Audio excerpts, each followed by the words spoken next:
In today's video, you're going to get to see this absolutely stunning 1963 Daimler. It is the SP250.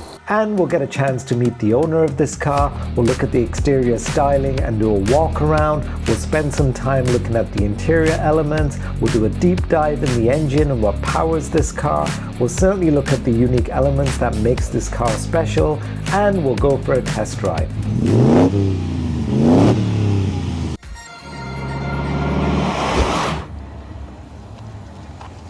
Oh my God. Okay, Malcolm, this thing is fast. Okay, do me a favor, rev the engine for me, sir. Wow, that sounds extraordinary. Can you honk the horn? Beautiful, turn her off. So this is Modesty. She's a 1963 Daimler SP250. Well, there's three questions people normally ask. First of all, is it German? What engine does it have in it, and is it an American engine? So coming back to the Daimler in German, no, it's not German, it's a British Daimler. So around about 1895, a guy called Lawson got together with Gottlieb Daimler, and he got the rights to sell engines and motors into England and register the name the Daimler Motor Company. About 10 years later, they parted company, and Gottlieb went off to work with, in the future, with Mercedes and Benz as we know them. And Daimler carried on as a manufacturer of limousines, really like the Rolls-Royce of the time, Right. serving royalty and nobility, etc. And then in the 1950s, they tried to get in onto the North American sports car boom, and this is what they produced, the Daimler SP250 that was launched in 1959 at the New York Motor Show. And two things happened there, the first of which, believe it or not, although there is a little bit of a catfish going on at the front, it was voted the most ugly car at the show. Oh, no. That's insulting right there. Yeah. How can somebody say that? So Modesty had a hard life, or the SP250 had a hard life and a hard birth. And then the other thing that happened was an American company who shall remain nameless, Dodge, decided to take the car to court because originally in England you will know this as the Daimler Dart, and because Dodge had a Dart on the books, it wasn't actually launched, I don't think, at the time, but anyway, they came to blows, and that's where the name SP250 comes from. An SP250 relates to the size of engine. It's a 2.5 litre V8 Hemi, and that poses the other question, well, is it an American engine? And the answer is no, it's not. It's actually an engine that was designed by Daimler. Maybe they studied in the room as well, that they studied something of the block from a Cadillac, but generally speaking, it's a Daimler manufactured and branded engine. The designer of that engine was a famous guy at the time. It was part of BSA, of motorcycle manufacturers at the time, Daimler. Yeah. And what they did was, Edward Turner was the renowned designer of Ariel Square 4s and Triumph Twins. So he had the heritage, and he looked to design this relatively small displacement, 2.5 litre V8 Hemi, that's got 140 horsepower as stock. That's impressive. The body is fiberglass, an early fiberglass body. Yep. One of the early ones, and unusually at the time when whoa. Let me ask you this again. Fiberglass? Yeah. Well ahead of its time in terms of a lightweight body? Yes, yeah. So around about the same sort of time as the first fiberglass Corvettes. So it was a very early fiberglass body. Wow. Yeah. And the other feature that was relatively unique is that the model came with disc brakes front and rear as standard. That's extraordinary. Malcolm, so being a left-hand drive, were these cars produced really for the North American market? Yes, I think like a lot of sports cars and sports car companies, they were looking to cash in on the boom at the time. This particular car came into North Carolina in '63 and moved with the first owners up into Ottawa and then into Toronto. Okay. So she was manufactured in Coventry. Okay. And my brother-in-law, my wife will be very happy because they are Okay. born and raised in Coventry. so there one you of go. the nicknames that people often give them is a Coventry Corvette. Okay. Because of the fiberglass body and the sort of speed, although it gave the Corvette a run for its money in terms of top speed. So the top speed of this model was recorded by the Motor Magazine at launch at 123 miles an hour. My God, Malcolm. And she still does 120 miles an hour today in appropriate conditions. Yes. Or on But appropriate even conditions. here, like I'm truly impressed. When I asked you to sort of drive around this parking lot at the golf course here, I thought, okay, it'll take a sweet time, but I could not believe how quick the car is. It is extraordinary, and the engine sounds beautiful, and we'll get to that in a moment. But would you say that what we're seeing here is basically about as original as the car was, or were there some modifications that have been added? There's a couple of modifications that I've made. And really the major modification is I've put a rack and pinion steering rack in to replace the worm box system, which is often the modification that people do on it. That means that the wheel changes slightly, the steering wheel changes slightly. And electrically, a common modification on these is that we replace the dynamo with an alternator type product. Right. The rest of the car is stock, although the wheels are new wheels, and she came with steel wheels as a car, but wire wheels were an option. Man, oh So man. yeah, generally I have a speaking, thing for stock. wire wheels, though, Yeah. Malcolm, and Yeah. this is the real deal as well. So they're Yeah. fabulous. Are these now the 72 spoke, These are 90s. 90 spoke? Yeah. But the amazing thing is that if you look at the register, and I'm sure the people on the register will put me right, but it's around about 900 that still exist. Within Canada, that's about 15 in round numbers. Yeah. But luckily around here, around here in Ontario, there's 8. When I got her, she was yellow, believe it or not. Okay. The language might be not too appropriate, but vomit yellow and It's a family show. Yes. okay, vomit yellow and snot green Oh interior. my God! Beautifully said. Okay. So I had to change. you made some I had to changes. make some changes. So we reworked and put leather in and took this green. There's no such thing as a British racing green as a colour code.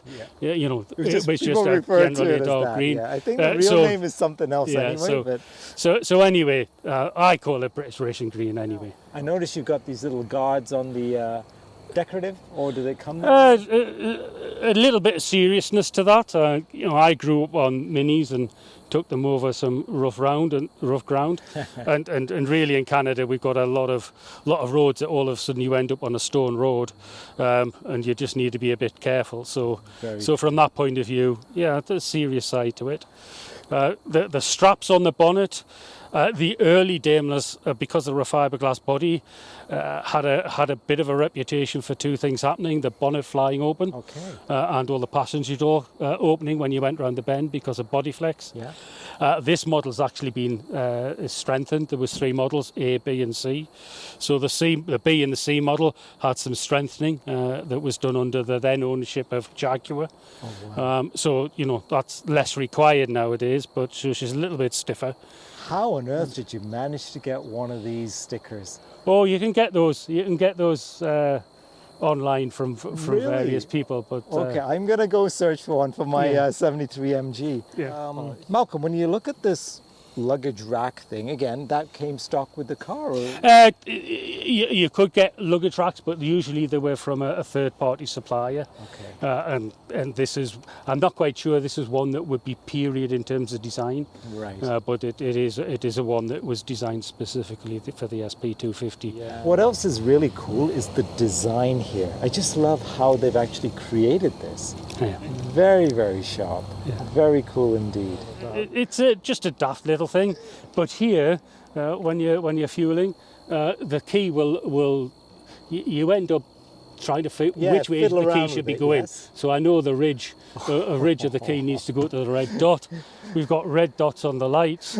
which are really the sorry, not the lights, the mirrors. The mirrors. So the mirrors are all put on my all zoned in on my blind spot. Okay. And really the dot is So you there can just to align it up. So if any reason they get misaligned, I know where I've got to go just a little bit.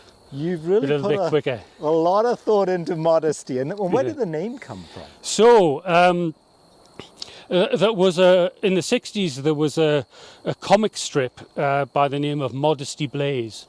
I remember the name, actually. So Modesty Blaze was a sort of a female James Bond shady sort of character in these comic strips. And comic strips and novels, in 2 or 3 of the novels, Modesty Blaze drove an SP250. My gosh.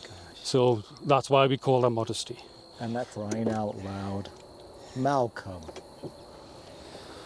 So, you rascal. so she's a 2.5 litre. She's got twin SU carbs, around about 140 horsepower.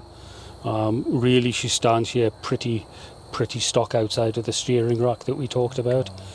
And over the winter we put a dual line master cylinder on, which replaces a single line.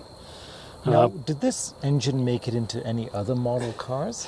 So there's, the answer is yes. Under the ownership of Jaguar, which bought Daimler in round about 61, they took this engine and put it into what became known under the Jaguar umbrella, the Daimler 250. Okay. So that's really this very similar shape to the Jaguar Mark II, but with this engine inside that machine. The Daimler also made a 4.5 litre version of this that went into the larger Daimler saloons. Yes, because often you would hear the term Jaguar Daimler quite often, then it became Jaguar Land Rover over time and everything else. So really under Jaguar, the Daimler fell from grace in terms of a model car. Obviously the E-Type that came along really hit this car. At the time of the manufacture, I think she was known as the fastest production sports car on the road until the E-Type came along. Yes. Though one has to dispute the 150 of the Jaguar E-Type. Yes. I think it was downhill with a strong wind. But, but well said, okay. So later on, really, Daimler ended up being used as, for want of a better word, a trim level. Really? You know, so you would have the Van den Plas cars that had a significantly upper level trim, and often they were used the Daimler name in those sort of cars. Right. So when you got the car, though, Malcolm, did you do the restoration yourself? A little bit of both. Obviously, we got people to do paint work and the interior. The engine was pretty good. She just needed to clean up. She was in good shape. The suspension and the running gear have all been brought up to speed, which I've done together with a friend Randy, who helps me out. He's a little bit more experienced than I. But the polished metal would not have been out of the factory, though, would it? Some of them are, and it's very easy to polish up. You know, so on the rocker heads and on the what was a dynamo, now an alternator and whatnot, you could get this sort of things. But you know, generally speaking, that's a bit of spit and polish to bring it up. So. Absolutely stunning motor, and again, being a fiberglass body, lightweight. Definitely one of the fastest cars around. Like, you know, certainly give my little MG a run for her money, because by the time I get started and get out of into second gear, you'd be down the street by then. Was it always a 12-volt system? Yes, it was. To my knowledge, yes. And the next but the main thing is she's a positive earth car. Oh, there it is. Yes, positive earth. Yeah. Okay, so there's always a little bit of a shift there. So yeah, you know, when you're working on it, you have to remember that. And how much space is there in the trunk then, Malcolm? Quite a large trunk or boot, should I say. Yes. Sorry, I just Americanized it for a moment. All right. So quite large. A mallet? Yeah, so With a copper on one end? yeah, What's the copper rest? and hide. Okay. So the real reason that's in there is to kill zombies, but otherwise it's very useful for taking the knockoff wheels. I'm sorry.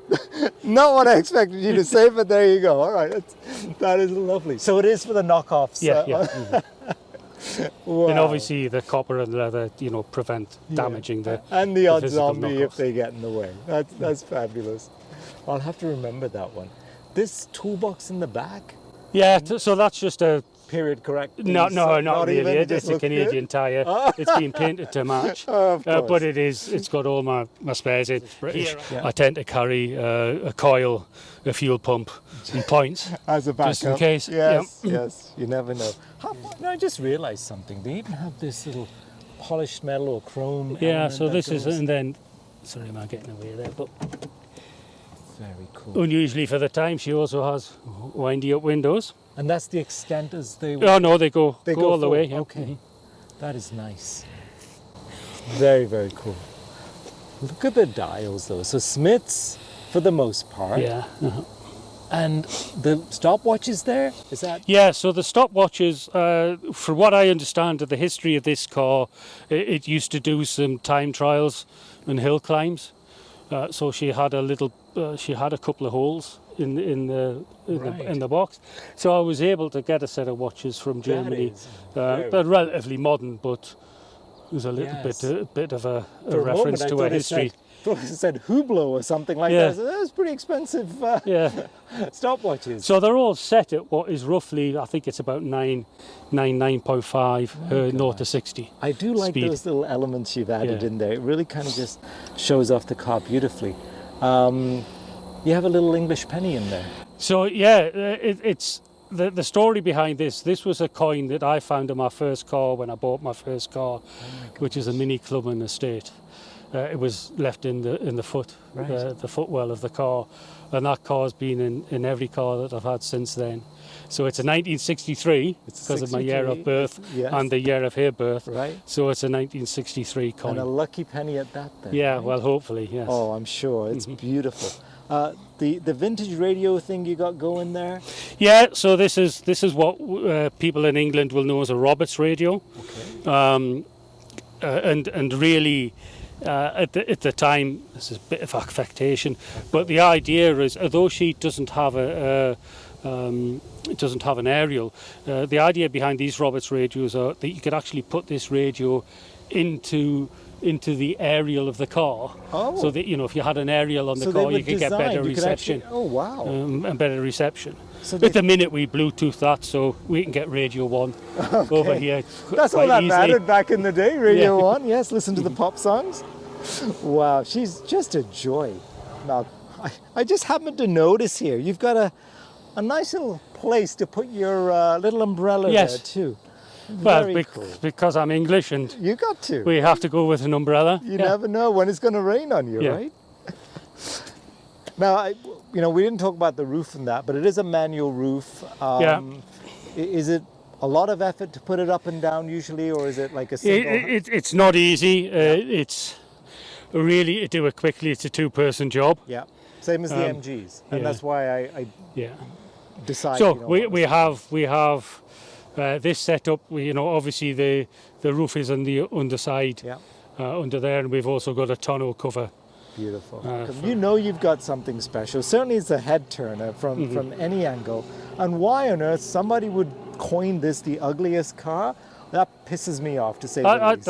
I think she's grown into her looks. Oh, she's. There's a little bit of a catfish going on at the front, Well, but you know what?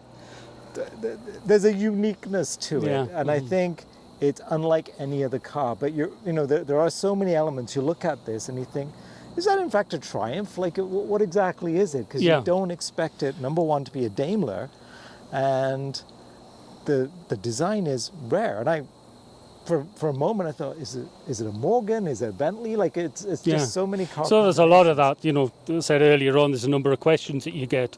First question, what is it? Yeah. Second question, is it German? Third question, is that an American lump? the answer is no No.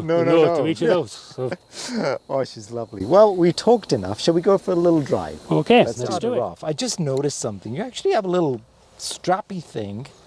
Now, was that in the car and was that designed to hold? No, the glove? I did that just You added because that in?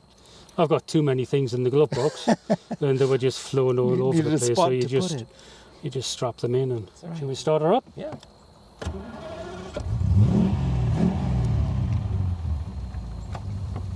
That is a beautiful engine sound.